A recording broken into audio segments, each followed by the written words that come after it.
Bueno, buenos días a todos. Es un gusto tenerlos a todos en esta charla. Si bien el tema del coronavirus es algo que ya lo tenemos hace más de un año y medio, y todos de alguna manera, al convivir tanto tiempo con el virus y escuchar tantas cosas, eh, conocemos bastante acerca del virus. El tema, y lamentablemente, es que existe lo que se llama infodemia. Hay una enfermedad de comunicación donde las redes sociales, la radio, televisión, eh, todos los medios de comunicación hablan del virus, opina no siempre gente que está interiorizada del tema. Por eso es que lo que tratamos es de traer cuál es la versión más que oficial, la versión científica. Esta está basada en principio en información del propio Ministerio de Salud, y muchas de las opiniones tienen que ver con aquellas entidades científicas que además publican todas las investigaciones que hacen, y es en la forma en cómo nos vamos nutriendo de la información. Con respecto al coronavirus, por lo menos en nuestro país, en todo el mundo es así, pero en nuestro país, que nos vamos a centrar, hay dos responsables de la reacción ante la difusión de la pandemia. Un responsable obviamente es el gobierno de la nación, pero otro gran responsable somos nosotros mismos. Hay un relajamiento de todas las medidas preventivas que deberíamos haber tomado, de que en algún momento nos acostumbramos, y empezamos a ver esto como que la pandemia ya pasó. Y esto no es así. Entonces somos nosotros los que tenemos que aportar en forma realmente consciente todo aquello que hace que no nos contagiemos o que no contagiemos a otras personas. Por eso es que espero que a través de los datos que les voy a pasar puedan ver qué importancia tiene lo que nosotros podemos hacer como sociedad en general. La evolución de los infectados. El total de nuevos casos en la Argentina, ahora en agosto estábamos un poco arriba de los 11.000 casos. Y esto, así como cifra aislada, no significa nada. Pero cuando lo comparamos con el resto del mundo, nosotros tenemos más de 5 millones de infectados. Vemos que en el ranking mundial de contagiados por el COVID, por cada millón de personas, esto es una forma de igualar los datos, porque si no, todos estamos hablando de 5.000, y qué diferencia tienen por ahí con los 100.000 que tiene Estados Unidos. Ellos son más, pero no, entonces se circunscribe a algo que estadísticamente se puede comparar, y en este caso es tomar los contagiados por cada millón de personas. Y nosotros estamos primeros en el ranking. O sea que realmente para la cantidad de habitantes que somos en el país tenemos un número muy alto de infectados por el COVID.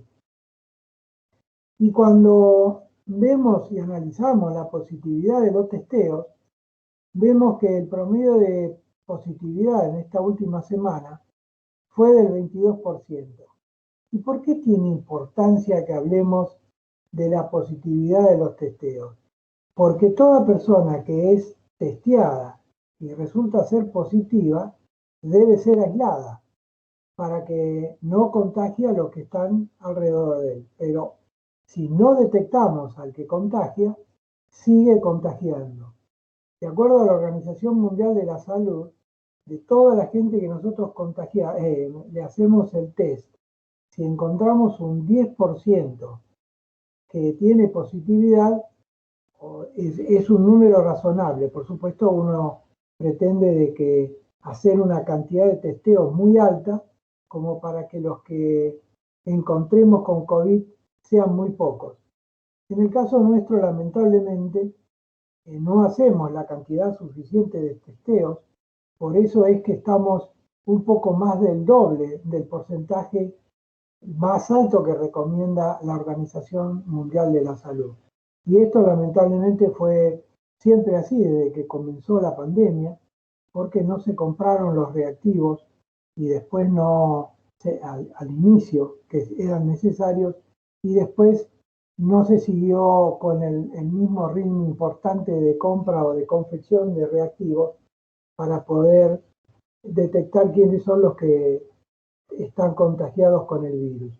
Y esto es uno de los temas muy, muy importantes, para que tengan una idea exacta de cuál es la importancia que tiene hacer los testeos la mayor cantidad posible. Para que tengan una idea de cómo podemos determinar que está el virus en una persona, tenemos pruebas virológicas y pruebas serológicas. Las pruebas virológicas son las más importantes, el PCR, que detecta primariamente la presencia del ARN. El ARN es una parte del ADN que es el eje genético de todos los seres vivos. Todos los seres vivos tienen un código genético que está en el ADN, que se transmite a todos los descendientes de la especie. Y una parte de ese código es el ARN que se llama ARN mensajero. El PCR detecta directamente la presencia del ARN. La única dificultad que tiene es que necesitamos un poco más de 24 horas para encontrar el resultado. El test rápido de antígenos detecta la proteína del virus, o sea, ya no su constitución genética, sino que directamente la presencia de la membrana del virus. Esto es una prueba que obtenemos el resultado a los 15 minutos. El problema es que a veces da falsos positivos o falsos negativos. O sea que para estar con certeza de que la persona es positiva, habría que hacer el PCR. Y hay pruebas serológicas que se hacen con sangre, hinchando un dedo, y que también son de rápido resultado. Uno es que mide los anticuerpos que IgG, en realidad esto no importa mucho el nombre, pero está hablando de que si el paciente estuvo en contacto con el virus en algún momento, no quiere decir que lo tenga en este momento. En el caso del otro, el anticuerpo IgM, está indicando que en el momento que le sacamos sangre a esta persona probable COVID, tiene COVID, está infectado. Esto también es de un resultado bastante rápido, pero bueno, hay que pinchar a la persona, que no es lo mismo que utilizar un hisopo en la nariz. Y para que tengan idea de qué importancia tiene no contagiarse con el virus, por eso de que no me va a pasar nada, porque yo soy sano, estoy bárbaro, no tengo ningún tipo de problema, y sobre todo la gente joven, a mí no me va a pasar nada, damos algunas circunstancias que se unen a la evolución natural del virus. En algunas personas se produce lo que se llama fibrosis pulmonar. ¿Qué significa esto? El pulmón, en la parte donde realizamos la respiración y el intercambio de oxígeno y anhídrido carbónico que generamos nosotros, es fundamental. Es como si fuera un racimo de uvas. Los bronquios son los palitos del racimo de uva y las uvas son los alvéolos. En los alvéolos es donde se produce el intercambio del oxígeno que está en el aire y que pasa a la sangre con el anhídrido carbónico que de la sangre sale, pasa a el alvéolo y de ahí nosotros lo expulsamos con la expiración. ¿Qué pasa cuando hay una fibrosis pulmonar? Que es una reacción inflamatoria que produce el virus.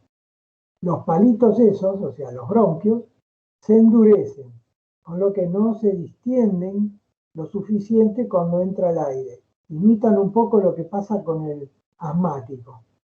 Y en el caso del alvéolo, esa uva, se endurece toda la pared y se engrosa, con lo que el intercambio de oxígeno y anhídrido carbónico se hace con mayor dificultad.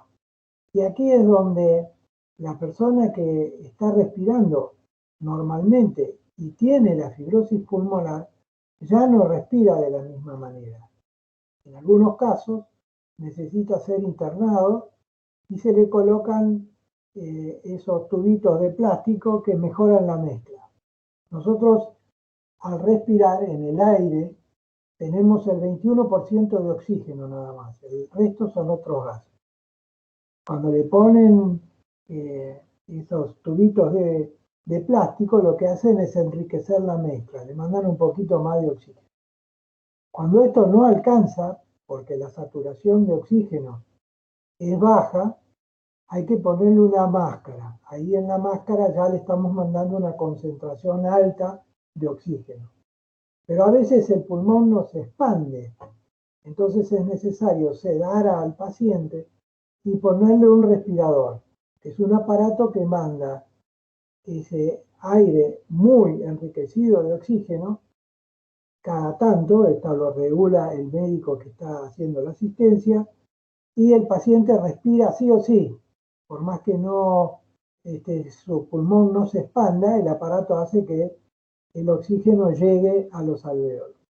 O sea, y esta patología, que es recuperable, algunos no, por supuesto, pero en muchos es recuperable, no es recuperable tan rápido y forma parte de una de las secuelas que deja el COVID. O sea que hay gente que es absolutamente sana, trabajadora, sin ningún tipo de problema, que por bastante tiempo sigue con este problema de la dureza o de la rigidez de su árbol respiratorio. El otro tema tiene que ver con la neumonía. Nosotros en todo el cuerpo tenemos gérmenes, bacterias. Cuando las defensas disminuyen porque fuimos invadidos por el virus, se produce una infección. Desarrollan esas bacterias, esos gérmenes, y producen secreciones que se anidan en los alvéolos, que ya lo estuvimos viendo. Entonces, si tenemos parte de los alvéolos con secreciones infectadas, el intercambio de oxígeno y de anhídrido carbónico no se hace de la misma manera. Aquí lo que se indican son antibióticos. La neumonía es muy difícil que no mejore, que no se cure, y el paciente se recupera. Pero también hay inflamación en el corazón, esto se llama miocarditis. Y el corazón, el músculo, se pone más grueso, como si uno desarrollara un músculo haciendo gimnasia. Y funciona así, pero con mayor dureza en sus movimientos. Y esta miocarditis es tan importante que ha pasado en deportistas. Hay un club de acá de la Argentina que ha tenido uno de sus máximas estrellas con esta miocarditis, que cuando comenzaron los entrenamientos que para reinsertarse después de haber tenido COVID, cuando ya estaba curado supuestamente, empezó la etapa pre-competitiva y ahí empezó a tener fallas. Se dieron cuenta que tenía complicado por inflamación del corazón y tuvo que estar bastante tiempo más sin poder estar en el campo de juego. O sea que esto le puede pasar absolutamente a cualquiera. Por supuesto, las acciones del virus están en otros órganos, pero les traje los que son más frecuentes. Y el otro tema es, nos preguntamos cuál es el tratamiento. Si nosotros tenemos el virus, ¿qué podemos hacer para tratarlo? No hay tratamiento ninguno. En algunos casos se han utilizado antirretrovirales, medicamentos que sirven para otras afecciones, suero de caballo, o sea, el caballo le inyectan el germen, o sea, la bacteria, el virus, y entonces a través de eso desarrollan anticuerpos, o si no, suero de pacientes que han tenido COVID. Todas estas indicaciones no están aprobadas a nivel mundial por los organismos científicos y hay bastante controversia. Por supuesto, en algunos casos se aplican igual con el pensamiento de que puede ser que ayuden en el caso del que está internado y está comprometido. Pero en realidad no tenemos un medicamento que se puede ir a comprar a la farmacia y tomarla para resolver el problema del virus. Entonces, lo único que tenemos para combatir el virus es la vacunación. Y aquí está la importancia, porque cuanto más gente esté vacunada, menos posibilidad de transmisión del virus, porque el virus no encuentra gente receptiva para infectarla. Pero para eso tenemos que tener vacunado entre el 50 y el 70% de la población, para que se hable de inmunidad de rebaño. Quiere decir de que el virus no encuentra muchas personas para retransmitirse y de alguna manera se va esterilizando y desaparece. Que es lo mismo que ha pasado con muchísimas infecciones que habitualmente uno se vacuna para no tenerlas. De ellas la más importante y la única que en este momento se puede decir que desapareció del mundo es la viruela, que al haber logrado inmunizar a toda la población mundial, desapareció de la faz de la Tierra. Pero hasta ahora es la única. ¿Cómo estamos nosotros entonces con el tema de la vacunación? Las vacunas existentes, estos son datos del Ministerio de Salud de la Nación. Ya tenemos más de 42 millones de vacunas en el país, pero no se explica, y nadie lo explica del Ministerio, por qué tenemos 34 millones de dosis aplicadas. ¿Por qué no se aplica todas las vacunas existentes? Y el otro tema es que los vacunados con al menos una dosis ya representan el 57% de los casos de la población, digamos. Pero realmente la vacunación se completa cuando tenemos 2 dosis. Y tenemos 8 millones de personas, somos 44. O sea, el 19% de la población está vacunada con las 2 dosis. Y para que tengamos real dimensión de lo que esto significa, tenemos que, de acuerdo a información del Ministerio de Salud, veníamos mejor, pero en estos últimos días hemos disminuido. Se están vacunando alrededor de un poco más de 88.000 personas. Habíamos llegado, ahí ven el pico más alto, a 133.000 personas. Pero realmente nosotros tendríamos que estar vacunando entre 500 y 600.000 personas. O sea que tenemos realmente un déficit muy grande del promedio diario de vacunas que se aplican. Y eso obviamente no está explicado. Para que veamos qué importancia tiene aplicarse una dosis o tener 2 dosis aplicadas, tenemos que, por ejemplo, en la vacuna de Pfizer, con una dosis está cubierto el 52% de las personas que se lo aplicaron. Con 2 dosis ya trepa al 95%. Pero si el virus que circula es la variante Delta, solamente cubre hasta el 88%. En el caso de la Sputnik, que también es una muy buena vacuna, con una dosis cubre el 74%, con 2 dosis el 93% y con la Delta baja al 90%.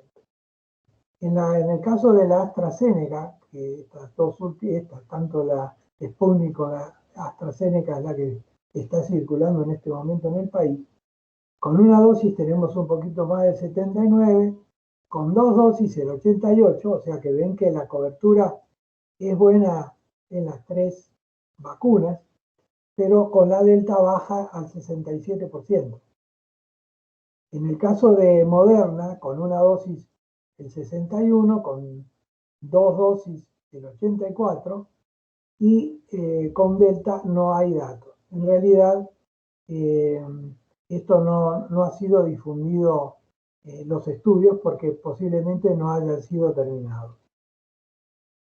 Y después tenemos la vacuna Sinopharm, que con una dosis tenemos el 61% y con 2 dosis el 84%. En el caso de la vacuna de Johnson Johnson, con una dosis tenemos el 72%, pero esta es una vacuna que de acuerdo al laboratorio se aplica una sola, o sea que realmente el porcentaje de cobertura es bajo. Y están en algunos lugares, como en Estados Unidos, tratando de ver de vacunar con una segunda dosis o agregarla a una segunda dosis de otra vacuna, como la de Moderna o la de Pfizer. O sea que realmente esto es para que vean qué importante es vacunarse, pero vacunarse fundamentalmente con las dos dosis. Nosotros tenemos la idea de lo que pasa en el mundo. En el Reino Unido, el 75% de la población está vacunada y cerca del 70% están vacunadas con las dos dosis. Sin embargo, la propagación de la variante Delta no la han podido detener. Y en el caso de Israel, están en este que tienen prácticamente el 80% de la población vacunada con dos dosis, están arrepentidos de haber producido, después del optimismo inicial, una apertura de la economía y una suspensión de los cuidados, como hicieron hace semanas atrás, que los está complicando porque la cantidad de infectados es muy grande. Hay una consideración que hay que tener en cuenta, que en muchos países, Estados Unidos quizá al frente, pero también sucede fundamentalmente en Francia, en el Reino Unido, hay muchísima gente que no se quiere vacunar. Son los antivacunas. Y por eso es que están pensando en hacerlo obligatorio en algunos habitantes que no tienen otra alternativa, como por ejemplo los que dependen o son empleados del Estado, de las Fuerzas Armadas, etcétera, porque obligar a una persona, esto es en el mundo entero, obligar a una persona a vacunarse si no se quiere vacunar es algo que desde el punto de vista legal no se puede hacer. Pero realmente lo significativo para decir es que acá en la Argentina todo el mundo se quiere vacunar. Pero el gran problema que tenemos es que no hay suficientes vacunas. ¿Qué podemos esperar después de recibir una vacuna? En realidad, en la zona que haya un dolor o hinchazón.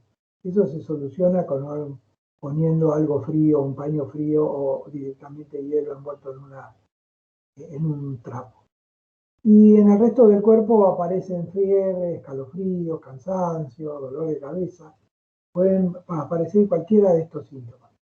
Y lo único que se puede hacer es o algún antifebril o simplemente descansar hasta que esta sintomatología pase, pero que en general no va más allá de las 24 horas. En algunas vacunas por ahí aparece con mayor frecuencia, por ejemplo en la de AstraZeneca, pero eso no significa absolutamente nada. La vacuna es realmente efectiva y es muy buena. O sea que uno no tiene que tener ninguna reserva en aplicársela porque es una de las mejores vacunas que tenemos disponibles en nuestro país. ¿Qué debemos hacer entonces? Si el tema que no hay vacunación, nos están vacunando poco, ¿qué es lo que podemos hacer? Fundamentalmente la prevención, reforzar las medidas preventivas existentes. Y por otra parte, con respecto al Estado, bueno, por supuesto, incrementar la vacunación e incrementar los testeos. Pero lo que tiene que ver con nosotros, prevención. En esto tenemos que tener siempre presente el distanciamiento social. Al principio se creía que, digamos, se consideraba a nivel científico que la gotita de saliva que uno expulsa cuando habla, al 1,5 metros caía al piso porque el virus es uno de los virus más pesados. Y esto en realidad fue modificándose porque después se vio que cuando uno habla, pero sobre todo cuando grita, estornuda o tose, expulsa de los pulmones un aerosol. Ese aerosol tiene tiene en esas gotitas, tiene el virus. Y eso queda en el medio ambiente, suspendido. O sea que cuando uno está en un lugar cerrado, el virus puede estar en el ambiente. Es muy importante el uso del barbijo en todo momento, tanto sea en lugares cerrados como abiertos. Y por ahí se le denominaba tapaboca y otras denominaciones. En realidad, el barbijo, esto es una denominación que usamos los médicos, es fundamentalmente para cubrir tanto la nariz como la boca y como toda la zona que está alrededor de los dos orificios. Así que en realidad uno tiene que usarlo tapando la nariz y tapando la boca y también la barbilla. Y recurrir frecuentemente al lavado de manos. Esto es fundamental. ¿Y por qué es tan importante? Porque el virus es una proteína. Esa proteína se une a las proteínas del humano, infectándola y quedándose agarrado a esa proteína del humano. Pero, para nuestra suerte, está rodeado de grasa, esa proteína del virus, que en contacto con material detergente o con jabón se destruye instantáneamente. Por eso es muy importante el lavado de manos y en todo caso, esto no es tan accesible en todo momento, el alcohol en gel, sobre todo para aquellas personas que viajan en el transporte público, que apenas bajan ponerse alcohol en gel, cuando uno toca picaportes de edificios, escaleras o etcétera, etcétera, ponerse alcohol en gel. Así que esto es realmente muy, muy importante y con eso disminuye el contacto, porque uno puede tener el virus en la mano y llevarse las manos a los ojos fundamentalmente o tocarse el resto de la cara y con eso transmitirse uno mismo el virus. ¿Y cómo se previene el contagio? Los espacios cerrados son muy importantes tenerlos en cuenta.